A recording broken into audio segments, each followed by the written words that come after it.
जब उपासक भगवत प्राप्ति का लक्ष्य बना ले तो ध्यान से सुनना। पहले देखो हृदय में भगवत प्राप्ति का लक्ष्य बना है कि नहीं। जो भी उपासक हैं वैराग्य वेश धारण किए हुए या गृहस्थ वेश में है तो हमारे लाडली के, पहले हृदय में देखो आपका निश्चय हुआ है कि नहीं भगवत प्राप्ति करना है। अंदर से देखो, अगर ऐसा लग रहा है कि हमारा लक्ष्य भगवत प्राप्ति नहीं है तो फिर लक्ष्य है क्या, उसका चिंतन करो, उसको निकालो ढूंढ के हृदय से। वो कौन दुश्मन बैठा हुआ है जो हमें लाडली जी के मिलने की चाह नहीं पैदा होने दे रहा, हमें अपने आराध्य देव अपने प्राण प्रिय से मिलने के लिए उत्साह नहीं होने दे रहा। वो कौन दुश्मन है, किसका राग है, किसकी आसक्ति है, कोई भोग है या व्यक्ति है या विषय है, स्थान है, पद है, क्या है। फिर विवेक के द्वारा उसकी धज्जियां उड़ाओ। ये कब तक टिकेगा पद, ये व्यक्ति कब तक टिकेगा, इसका अस्तित्व क्या है प्रभु के सिवा। अगर हमारा प्रभु के मिलन की चाह नहीं हो रही तो ये कब तक हमारी चाह पूर्ति करेगा। विवेक। अब हृदय में भगवत प्राप्ति की चाह को प्रकट करो, निश्चय करो इसी जन्म में भगवत प्राप्ति करना है, श्री जी से मिलना है। भगवत प्राप्ति होती कैसे है, भगवत प्राप्ति का स्वरूप क्या है। भगवत प्राप्ति होती है निरंतर स्मरण से, अपने आराध्य देव का निरंतर स्मरण। यहां हम जप नहीं कह रहे, स्मरण कह रहे हैं। जो सेवा करते हुए, जप करते हुए, गृहस्थी के कार्य, व्यापार, नौकरी सब करते हुए हो सकता है। स्मरण, निरंतर आराध्य देव का स्मरण एन केन प्रकारेण अभ्यास के द्वारा स्थिति ऐसी बना ली जाए कि हमारे हृदय की धड़कन में हमारे आराध्य देव की स्मृति चले। यह है भगवत प्राप्ति का साधन। और भगवत प्राप्ति का स्वरूप क्या है, कोई भी चाह नहीं। इसका विस्तार क्या है, ना अपमान से दुख है, ना सम्मान से सुख है। क्योंकि चाह ही नहीं तो सम्मान से सुख ही नहीं होगा। जब सम्मान से सुख नहीं होगा तो अपमान तुम्हें दुखी कर ही नहीं पाएगा। इसी तरह संपूर्ण द्वंद्व जब समान भाव से हो जाए, कोई भी द्वंद्व आपके हृदय को झकझोर न पाए, व्यथित न कर पाए, कोई भी सांसारिक संबंध आपके हृदय को द्रवित न कर पावे, कोई भी भारी से भारी विपत्ति आपको विषाद युक्त न कर पावे, तो उसे कहते हैं भगवद स्थिति। ये बातों से नहीं होती, अखंड स्मृति। अखंड स्मृति में बाधा कौन बन रहा है, माना हुआ संबंध, शरीर का, शरीर संबंधियों का, शरीर के भोग विलास का। माना हुआ संबंध ही सत्य स्मृति में बाधा पहुंचा रहा है। हमारे प्रभु हमारे हैं, हमारे थे, हमारे रहेंगे, पर ये विस्मृति के गर्त में डुबोने वाले विषय भोगों ने, शरीर के राग ने, शरीराभिमान ने, शरीर संबंधियों के स्नेह ने हमारी सत्य भगवत स्मृति को ढक दिया। अब सावधान, व्यवहार में वर्ताव रखते हुए भी भगवत स्मृति अखंड चले, इसके लिए आपको अपनी बुद्धि को संभालना है। बुद्धि में व्यभिचार दोष ना आने पावे, संक्रामक भावना आने पावे। जो भी आप करते हैं, चाहे गृहस्थ हो या विरक्त हो, आपकी जो दिनचर्या है उस दिनचर्या में प्राणपन से स्थित होइए और महत्व रखिए कि बड़ी कृपा से दिनचर्या मिली है। बस व्यवहार का कार्य हम व्यवहारी बन के करते दिखाई देंगे, लेकिन हमारा किसी से कोई महत्व नहीं होना चाहिए। कोई भी महात्मा नहीं, तो हमारी बुद्धि संक्रामकता से बच जाएगी। अगर महत्व बुद्धि हो तो इष्ट मिले और मन मिले, मिले भजन रस रीति, तहां निशंक होए मिलिए। अगर शंका की जगह ना होती तो निशंक शब्द नहीं आता। अगर हमारा इष्ट नहीं मिल रहा, हमारा मन नहीं मिल रहा, हमारी उपासना की बात नहीं है, तो ऐसे से मिलने से हमारी बुद्धि में शंका पैदा हो जाएगी, संक्रामक हो जाएगी बुद्धि।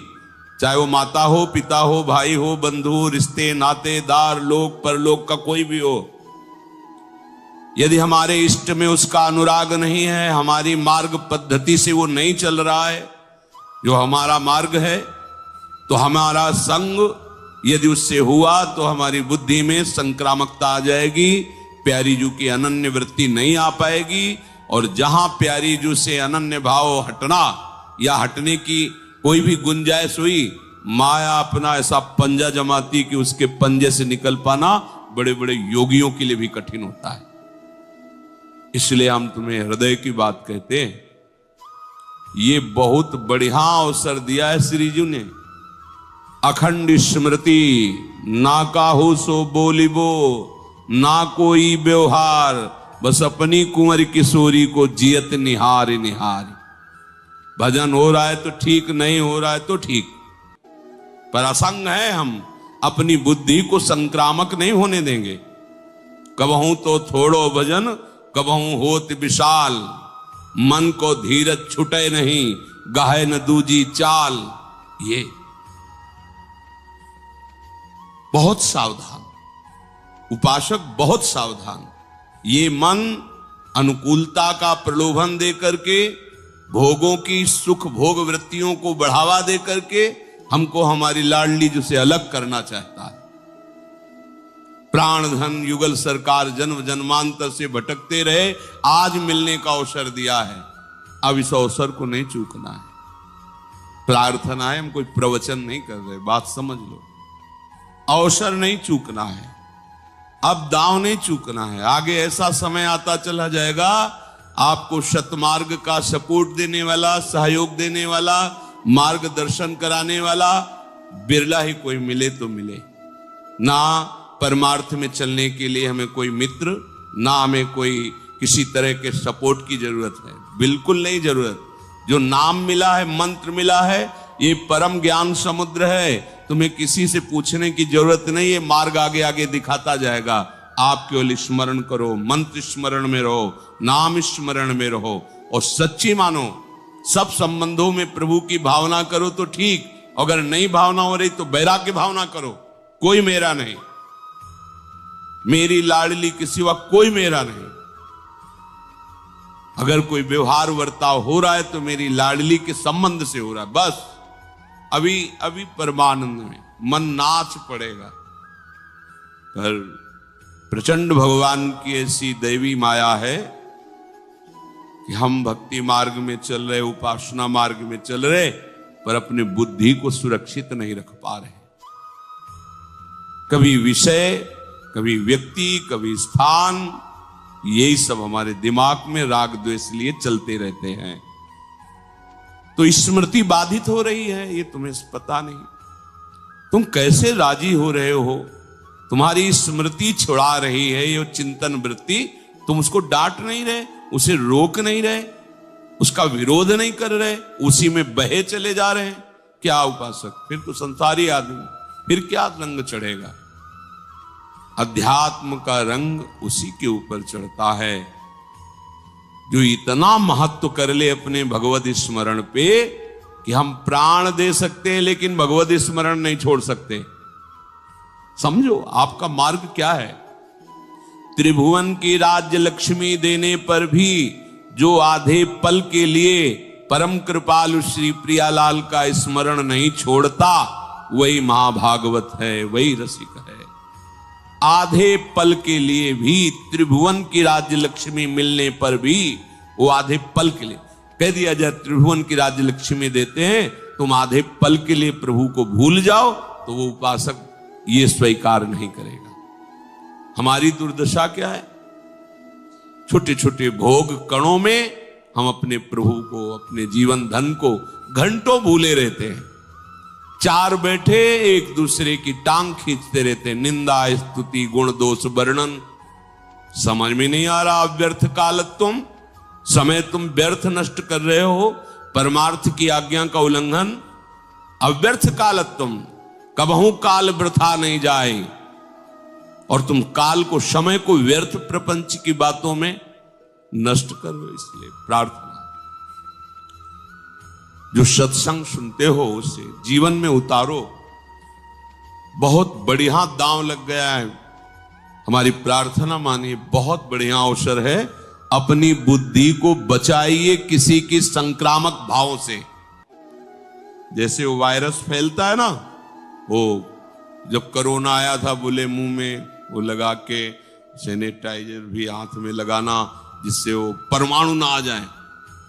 भैया ऐसा सैनिटाइजर तो है कि कोरोना के परमाणु को नष्ट कर सकता है, लेकिन माया के परमाणु को नष्ट कर दे, अभी तक वैज्ञानिकों ने ऐसा सैनिटाइजर नहीं बनाया।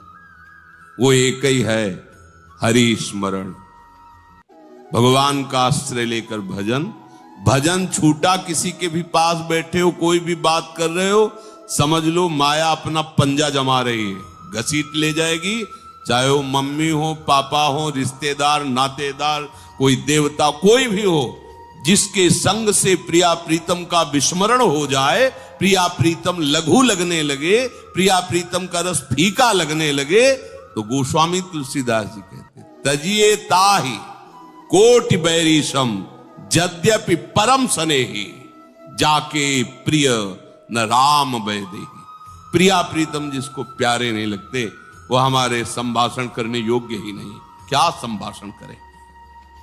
व्यवहार करना है तो भगवत भाव करके व्यवहार कर देते हैं, लेकिन उसकी बात पर ध्यान नहीं देते। बात पर ध्यान देते हैं भगवत प्रेमी महात्माओं की, शास्त्र की बात पर ध्यान देते हैं, सदगुरु की बात पर ध्यान देते हैं। ऐसे बातुल भूत विवश मतवारे, ते नहीं बोले बचन विचारे, तिन कर कहा सुनी नहीं काना। माया का कार्य है संसार सत्य लगना, सत्य लगना। ये शरीर, ये भोग, ये रिश्ते नाते, ये सब शाश्वत हैं, ऐसा दिखाना माया का कार्य है। और भक्ति का कार्य है ये सब झूठा खेल है, ऐसा अनुभव करा दो। है झूठा, इसके साथ कौन टिका? अभी तक क्या टिका? बदलते चले जा रहे हैं, शरीर स्थान वही भटकना, वही भटकना। एक बार तो विचार करके निश्चय करो, मुझे भगवत प्राप्ति करनी है, और भगवत प्राप्ति होती सतत भगवत स्मरण से है। भगवत स्मरण में इतना महत्व हो कि कोई हमें मार डाले तो भी हम नहीं छोड़ेंगे, या कोई हमें त्रिभुवन का राज्य दे दे तो भी भगवत स्मरण नहीं छोड़ेंगे। ऐसा स्मरण करने वाला द्वंद्वातीत स्थिति को प्राप्त हो जाता है, अर्थात प्रभु से मिलने की योग्यता उसमें आ जाती है। इसलिए प्रार्थना है, सौभाग्य उदय हुआ है, निकल चलो। जैसे हवा अनुकूल हो और खेने वाला बहुत चतुर हो तो नाव पार होने में देर नहीं लगती। खेवैया आचार्य चरण श्री हरिवंश महाप्रभु हैं, नौका उनके द्वारा दी हुई उपासना है। बस शांत से बैठ जाए उनकी नौका में और उपासना युक्त होकर भव समुद्र से निकल चले।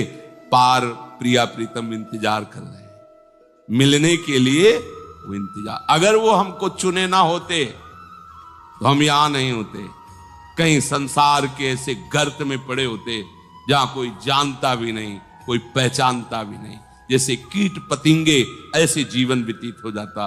संसार का राग कैसे बांधता है खुद देख लो। और आप लोग कितने सौभाग्यशाली, ऐसी प्रचंड माया की बांधने वाली वृत्ति से खसक कर निकल कर वृंदावन आ गए। प्रिया प्रीतम की बातें सुन रहे हैं, प्रभु के दर्शन कर रहे हैं। राधा वल्लभ बांके बिहारी राधा रमण साक्षात सरकार विराजमान है।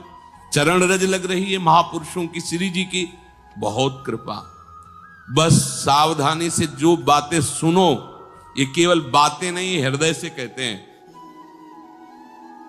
पर जो संतों ने, शास्त्र ने, प्रभु ने अनुभव दिया है, वो तुम्हारा कल्याण कर देगा। उसको मान लो। तुम मनमानी आचरण करो, फिर आप सोचो कि हमारा नहीं हो पाएगा। आज्ञा से चलोगे तो आप खुद देखोगे आपके हृदय की भूमिका बदल रही। पहले बात सुनकर जल्दी गुस्सा आ जाता था, अब थोड़ा कम आने लगा। पहले काम आता था, बहुत कष्ट देता था, अब थोड़ा कम देता है। धीरे धीरे धीरे धीरे आप देखोगे आपकी ऊंचाई बढ़ती चली जा रही है, आपकी सहनशीलता बढ़ती, यही है भक्ति का प्रकाश हो रहा है। धीरे धीरे विकारों का प्रभाव कम हो रहा है। धीरे धीरे संसार की कोई भी भोग वृत्ति अंदर से अच्छी नहीं लगने लगी। ऐसा लगने लगा है कि बैठो भजन करो, भजन में रुचि, ये भक्ति का लाभ। जब भक्ति रंग लाएगी तो फिर प्रिया प्रीतम के सिवा और कोई विचार नहीं रह जाता, और वो अवसर हमें मिला है। पूज्य पंडित श्री गया प्रसाद जी महाराज बाबा गिरिराज वाले कहते हैं कि लाला ने अगर तुम्हें भजन करने का समय दे दिया है तो इनसे फिर और कुछ मत मांगना, इससे बढ़कर और कुछ देने के लिए इनके पास है भी नहीं। महापुरुषों, अगर तुम्हें भजन के लिए समय दे दिया, भजन के लिए रुचि दे दी, तो प्रभु ने अपने को बांधने वाली बात दे दी। अजित को जीत सकते हो, परम स्वतंत्र भगवान को प्रेम बंधन में बांध सकते हो। वो नाम है, वो मंत्र है, वो उपासना है, आप सबको मिली ही हुई है। राधा राधा राधा, इसलिए चूको मत, बहुत बढ़िया दांव लग गया है।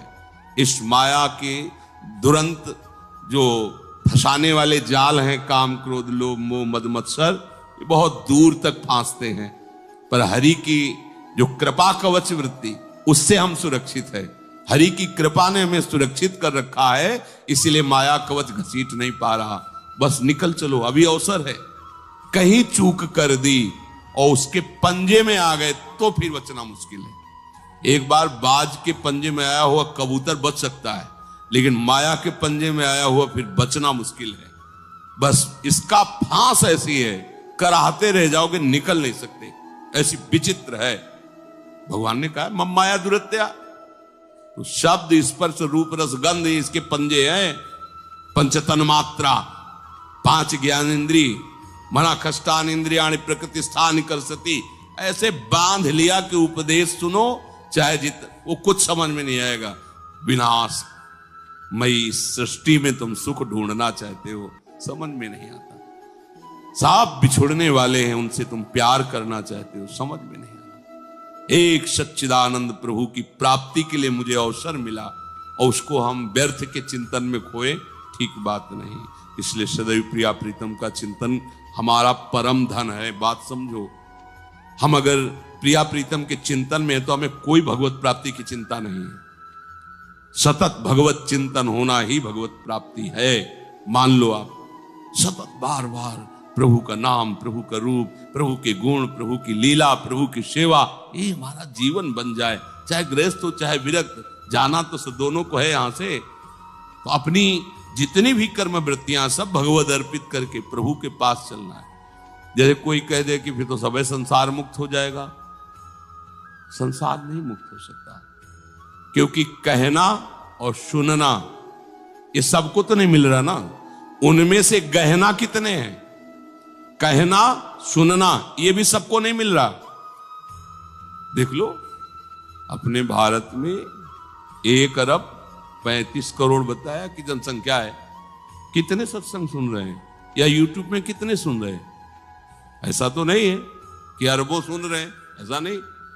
हाँ, अरबों गाना सुन रहे होंगे, भगवत चर्चा, प्रेम चर्चा, इस सबके कानों में सौभाग्य नहीं कि पड़े। अच्छा, जो सुन रहे हैं उनमें गह कितने? गहन करना मतलब पकड़ना, पकड़े कितने हैं? अच्छा, जितने पकड़े उनमें चल कितने रहे? बस फिर आ जाएगा अंगुलियों में। जो कहो हरिवंश रस बिरलो समझनहार, 1 2 जो पाइए खोजी सब संसार। तो पूरे संसार में तुम 1 2 की गणना में हो, नहीं हो? देख लो कितने लोग बैठे, कोई बहुत हो क्या? कुछ नहीं है। जब टाकीज छूटे तब बाहर निकल के देखना, भीड़ ही भीड़ जा रही है। ये तो किशोरी जी की आप पर कृपा है, जो आप भगवत वार्ता सुनने में रुचि, कहां मलिन संसार प्रभु की चर्चा सुनने में रुचि रखता है, तो भोगों की चर्चा में, विनाशकारी सब दृश्य देखने में आनंदित रहता है। बड़ी कृपा हो गई। तुम्हें जो साधु समागम मिला है विशुद्ध कृपा में, इससे वो चीज मांगो जिससे सब चीज अपने आप मिल जाए। तुम्हें कोई भी कार्य के लिए ये ना सोचना पड़े कि अब किसी और से सहयोग ले, वो एकमात्र है। प्रियालाल का आश्रय निरंतर नाम। कुछ मांगना नहीं पड़ेगा, आप सच्ची समझ लो। हमारी स्वामिनी हमारे लिए थोड़ी करुणा कर रही है, उनका स्वभाव है दासी वत्सला कर ही राधा, कोई भी आश्रय ले निहाल कर देगी। जो हम कह रहे हैं उस बात पर ध्यान दो। एक ऐसी है जिनके मिलने से तुम्हारी सारी चाहें पूरी हो जाएंगी, सारी चाहें। ये जो हम आपको सुना रहे हैं ना, ये अपने जीवन की बात सुना रहे हैं, ये हम उपदेश नहीं कर रहे हैं। मान लो मेरी सलाह मान लो, मेरी बात मान लो, जैसे अपने घर वालों को बताया जाता है। एकमात्र प्रभु ऐसे जिनका आश्रय ले लो निहाल कर देंगे। कितने नेत्रों से प्यार वो हमें दे रहे हैं। क्यों दे रहे हैं? क्योंकि उनके सिवा कोई हमारा है नहीं। तो उन्हीं का है ये जो आप लोगों का प्यार दुलार ये दिखाई, ये केवल लाडली दे रहे हैं, हमें और कुछ नहीं दिखाई देता। हमें ये दिखाई देता है मेरी प्यारी जो इतने नेत्रों में बैठकर प्यार दे रहे हैं।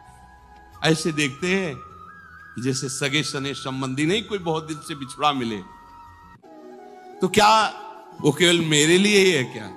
नहीं नहीं, आप देख लो, आप लाडली की कृपा की तरफ नहीं देख पा रहे। कोई है तुम्हारा इसलिए तुम नहीं देख पा रहे, और जिस दिन लाडली के सिवा कोई नहीं, उस दिन देखना ये पूरी सृष्टि तुम्हें जगह जगह से प्यार देते वही लाडली दिखाई देंगी, वही लाडली। मान लो हमारी बात, निहाल हो जाओगे। एक प्रभु के भजने से, प्रभु के आश्रय से तुम निहाल हो जाओगे, सब कुछ मिल जाएगा।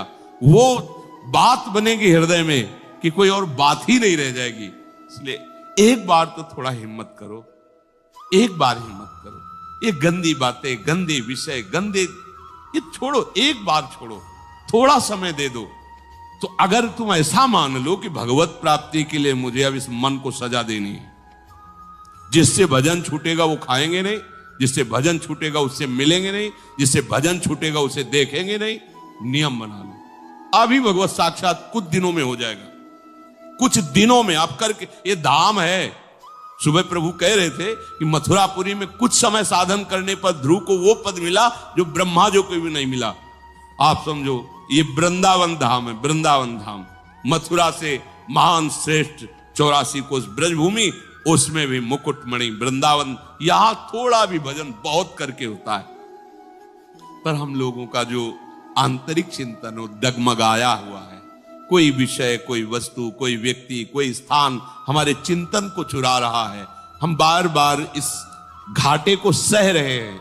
जिस दिन असह्य नहीं हो जाएगा भगवत चिंतन छूटना, उसी दिन से अखंड भजन शुरू हो जाएगा। लगो श्री जी के नाम रूप में लगो, बड़े भाग्यशाली हो, धन्यवाद के पात्र बन जाओगे। मम भक्ति युक्तो भोनम पुनार, सारा जगत पावन करने की सामर्थ्य हो जाएगी। खूब नाम जप करो। गंदा आहार, गंदा चिंतन, गंदा संग, इसको त्यागो। देख लो आप कितने महान बन जाओगे, क्योंकि महान के बच्चे हो तो महान ही होते हैं। गंगा जी से एक बूंद गंगा जल ले तो गंगा जल कहा जाता है। भगवान का अंश पूर्ण भगवत स्वरूप है। तुम चलो आगे बढ़ो, इस पार्थिव शरीर के राग में मत फंसो। ये व्यवहार में मैं उसने ये कहा, उसने वो सुना, उसने ये, छोड़ो ये सब, ये मायाकृत है। राधा राधा राधा, बार बार अंदर इन बातों को काट के नाम चलाओ। श्री राधा।